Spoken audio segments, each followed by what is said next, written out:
Everyone, Hindi साहित्य और व्याकरण एमसीक्यू में आप सभी को स्वागत करती हूँ। तो आज का फर्स्ट क्वेश्चन है, इनमें से कौन सा शब्द कमल का पर्यायवाची है? तो इसका आंसर हो जाएगा उपयुक्त में से कोई नहीं।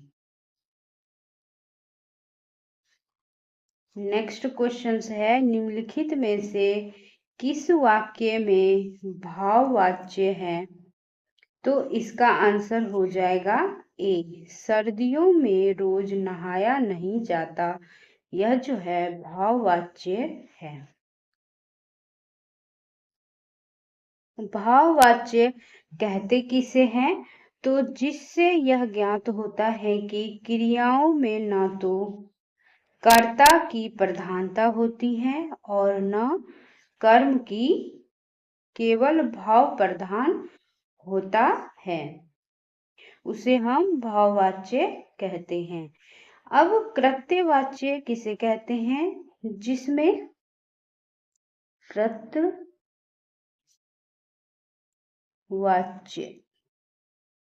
किसे कहते हैं? जिसमें सकर्मक और अकर्मक, सकर्मक अकर्मक दोनों क्रिया में होता है, उसे कृत्यवाच्य कहते हैं।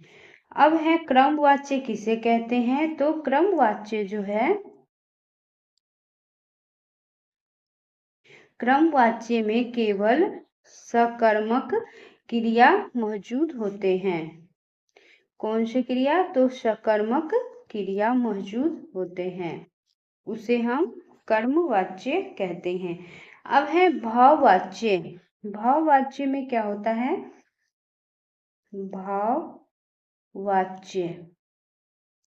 भाववाच्य में केवल अकर्मक क्रिया मौजूद होते हैं।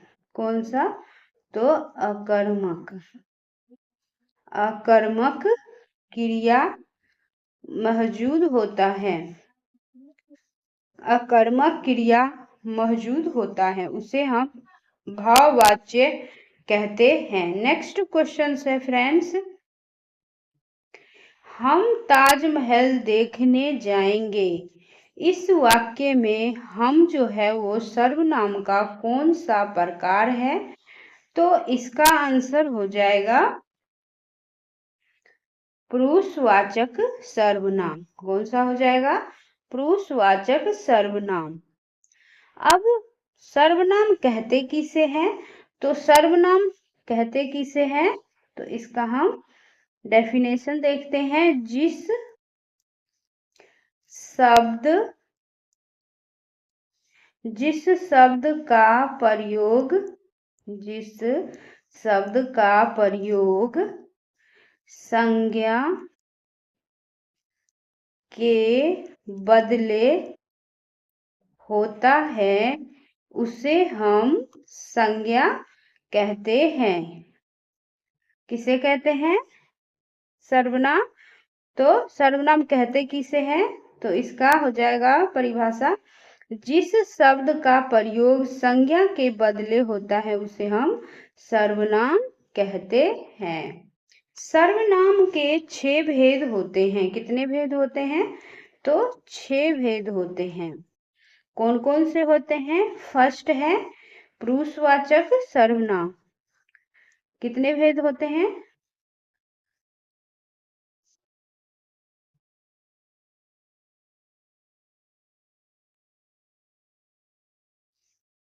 कितने भेद होते हैं?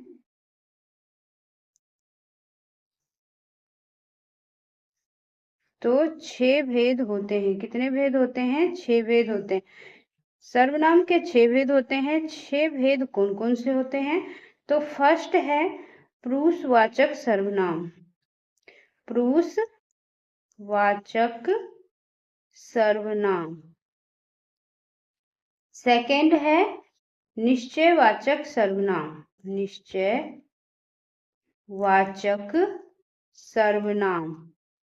थर्ड है अनिश्चयवाचक सर्वनाम, अनिश्चयवाचक सर्वनाम। फोर्थ है संबंधवाचक सर्वनाम, संबंधवाचक सर्वनाम। 5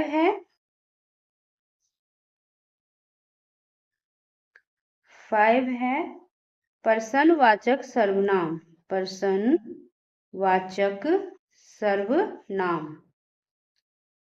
और 6 है निजवाचक सर्वनाम, निजवाचक सर्वनाम। अब हम नेक्स्ट क्वेश्चंस देखते हैं फ्रेंड्स। व्यष्टि का विलोम शब्द क्या होगा? व्यष्टि का विलोम शब्द क्या हो जाएगा? तो इसका आंसर हो जाएगा समष्टि। व्यष्टि का विलोम हो जाएगा समष्टि। अब प्राची का विलोम शब्द हो जाएगा प्रतीचि। क्या हो जाएगा प्राची का विलोम? प्रतीचि। और सृष्टि का हो जाएगा विलोम शब्द परलय। क्या हो जाएगा? परलय।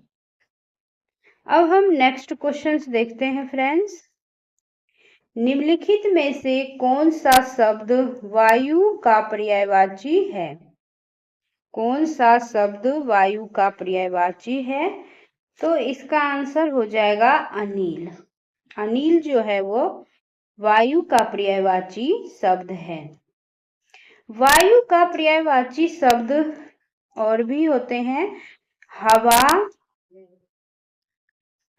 पवन, समीर और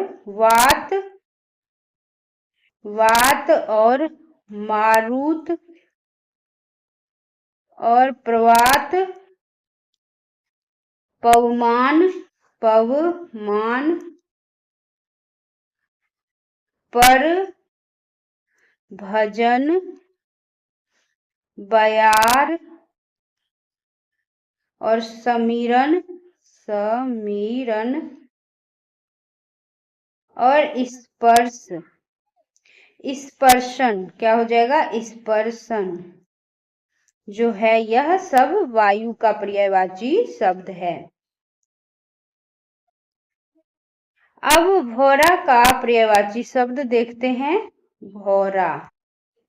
भौरा का पर्यायवाची शब्द देखते हैं अली, मधुवत,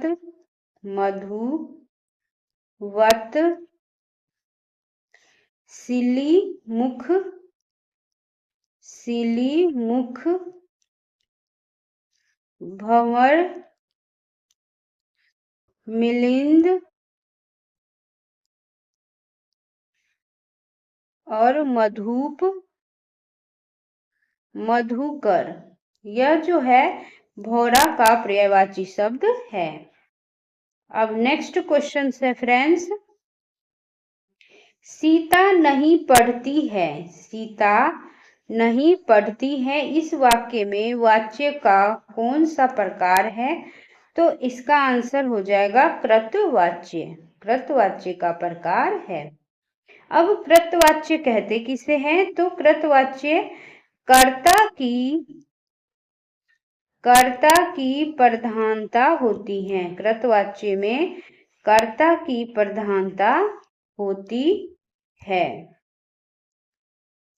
किसकी? कर्ता की प्रधानता होती है, उसे कृतवाच्य कहते हैं। फूलों के आसपास रहते हैं फिर भी कांटे उदास रहते हैं, पंक्ति में कौन सा अलंकार होगा? तो इसका आंसर हो जाएगा अनुयुक्ति अलंकार। कौन सा अलंकार? अनुयुक्ति अलंकार हो जाएगा। अनुयुक्ति अलंकार कहते किसे हैं?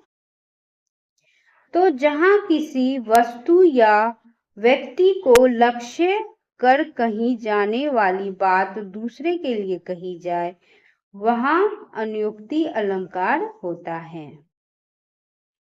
यहाँ पर फूल जो है और कांटे का उदाहरण जो है वो अच्छे संगत में रहकर भी बुरे प्रवृत्ति के लोग बुरे ही बने रहते हैं। इसका अर्थ क्या हो जाएगा फूलों और कांटे का?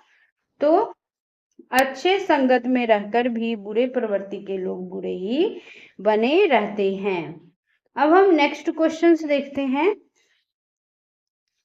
चंद टरे सूरज टरे टरे जगत व्यवहार पै दृढ़ श्री हरिचंदा श्री हरिचंद्र को टरे न सत्य विचार, इसमें कौन सा रस है? तो इसका आंसर हो जाएगा इसमें वीर रस है। कौन सा रस है? तो इसमें वीर रस है।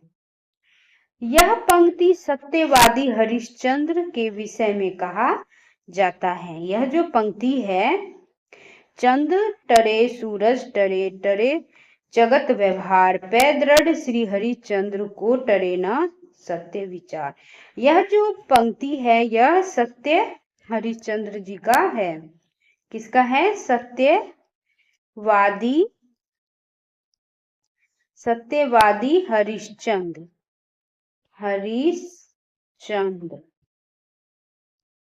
जी का यह पंक्ति है। इसमें हो जाएगा वीर रस। इसका अर्थ है चांद और सूरज भले ही अपनी जगह से हट जाए पर राजा अपने वचन से कभी पीछे नहीं हट सकते। इस पंक्ति का अर्थ होगा जब किसी रचना या वाक्य आदि से वीरता जैसे स्थायी भाव की उत्पत्ति होती है तो उसे हम वीर रस कहते हैं। कौन सा रस कहते हैं? तो वीर रस कहते हैं। अब हम नेक्स्ट क्वेश्चंस देखते हैं फ्रेंड्स। संयुक्त व्यंजन की संख्या कितनी होती है? संयुक्त व्यंजन की संख्या कितनी होती है? तो 4 होती हैं। सामान्यतः व्यंजन 6 प्रकार के होते हैं। सामान्यतः व्यंजन कितने होते हैं? सामान्यतः व्यंजन 6 प्रकार के होते हैं।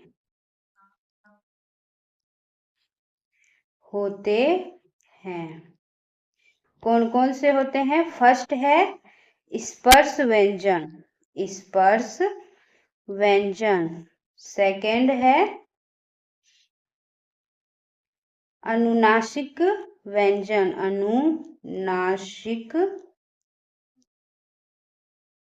अनुनासिक व्यंजन।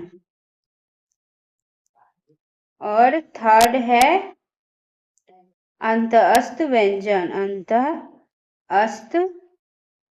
व्यंजन। फोर्थ है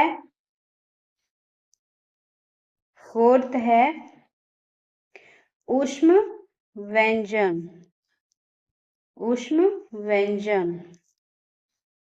और 5 है उत्क्षिप्त व्यंजन।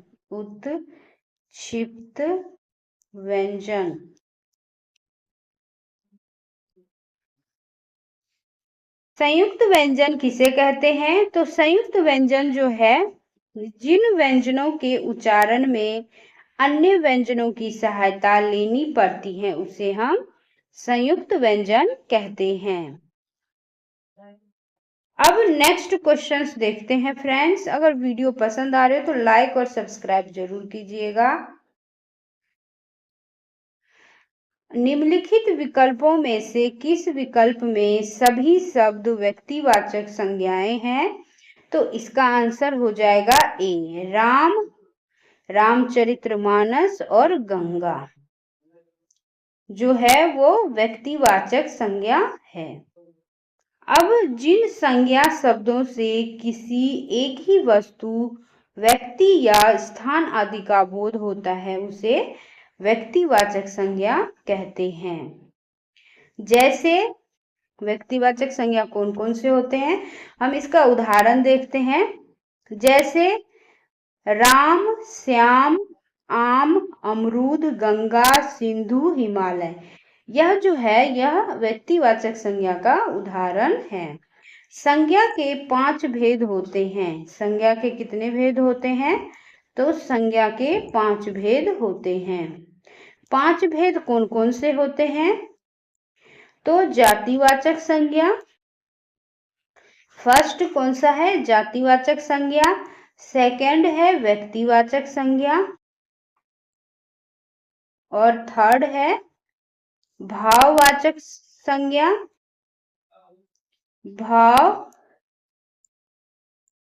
भाववाचक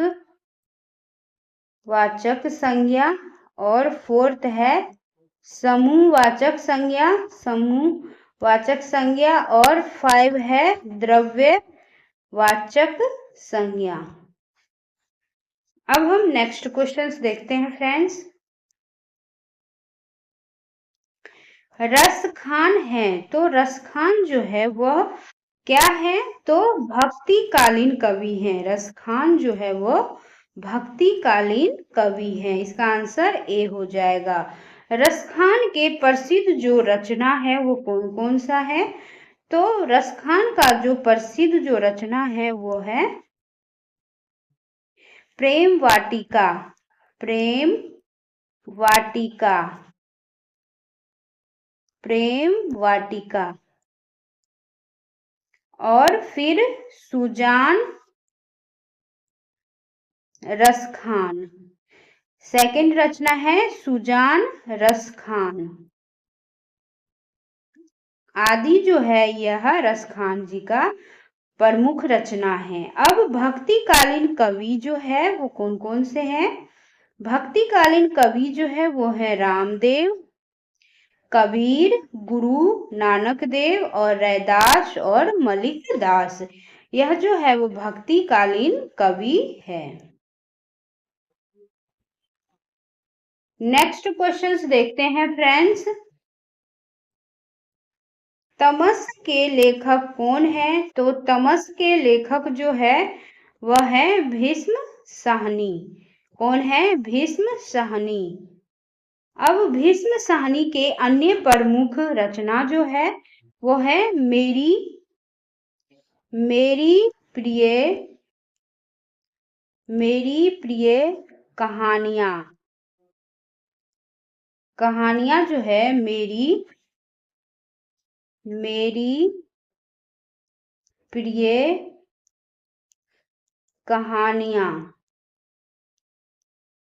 यह जो है भीष्म साहनी की प्रमुख रचना है। अब है झरोखे। झरोखे और बसंती आदि जो है यह भीष्म साहनी जी के प्रमुख रचना है। अब हम धर्मवीर भारती के रचना देखते हैं। तो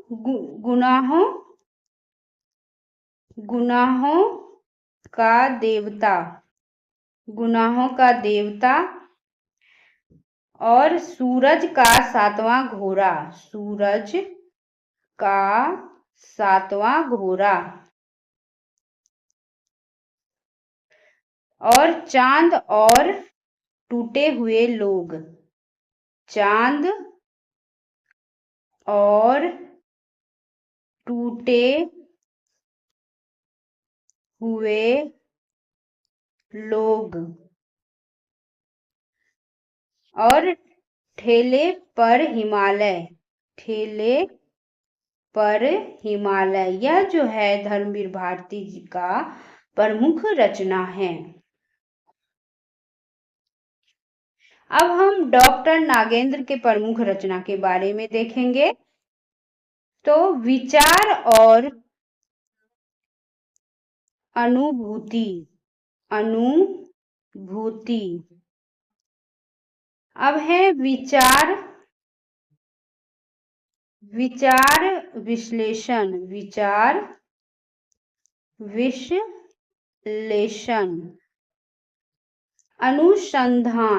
अनुसंधान और आलोचना। आलोचना। यह जो है डॉक्टर नागेंद्र जी का प्रमुख रचना है। अब हम नेक्स्ट क्वेश्चंस देखते हैं फ्रेंड्स।